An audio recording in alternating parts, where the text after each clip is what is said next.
Il-poplu Malti qed jerġa' jintalab jilqa' l-istedina tad-Dar tal-Providenza sabiex fl-ewwel tas-sena jipparteċipa bisħieħ fil-Festa ta' Ġenerożità u jgħin lill-anġli ta' din id-dar, maratona li se tixxandar bejn nofsinhar u nofs il-lejl fuq il-mezzi kollha tax-xandir. Dan tħabbar mid-direttur ta' din id-dar, Father Martin Mikallef, f'konferenza tal-aħbarijiet li fija wassal l-aħħar informazzjoni dwar kif wieħed jista' jikkontribwixxi f'din il-maratona ġbir ta' fondi li din id-darba se tittella fl-istudios tal-Wif bħall-Qormi minflok taħt it-tinda fis-Siġġiewi kawża tal-pandemija. Hemmhekk il-pubbliku jista' jara n-numri li wieħed jista' iċempel fejn jista' jagħti donazzjoni tiegħu jew inkella ikun jista' jagħmel il-pledge, wieħed jista' wkoll juża il-servizz tal-BOV Mobile App jew il-PayPal u anke f'dawn il-ġranet jista' jiġi hawnhekk u jagħti d-donazzjoni tiegħu li wkoll se tkun inkluża ma' din is-somma li ħankun qed niġbru fl-ewwel tas-sena. Il-konferenza ġiet indirizzata wkoll mill-amministratur tad-dar Nadine Camilleri Cassano li spjegat kif din il-Festa ta' Ġenerożità wieħed jista' jikkontribwixxi wkoll billi jieħu sehem fl-irkan tal-bxejjex tal-arti li bħalissa jinsabu esebiti għall-pubbliku fid-daħla tal-Parlament kuljum.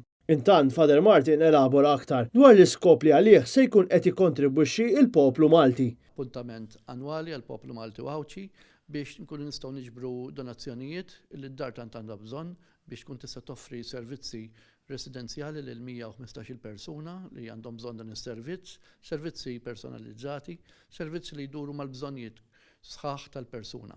U għalhekk id-donazzjonijiet il-poplu Malti u Awċi se jkun qed jagħti se jmorru għal dan il-għan. U spjega kif id-Dar tal-Providenza intlaqtet mill-pandemija u x'diffikultajiet kellhom jaffaċċjaw hekk kif ħafna mill-attivitajiet ta' ġbir ta' fondi ma setgħux jinżammu. Il-pandemija affettwatna ħażin mill-att li tlifna persuna mir-residenti li jgħixu f'din id-dar u għalhekk kien mument qiebes ħafna lina, però l-grazzja tal-Alla kienet sena wkoll pożittiva għaliex residenti komplew grazzi tal-vaċċin ukoll jiltaqgħu mal-familjari tagħhom u jinvolvu ruħhom anke f'attivitajiet fil-komunità.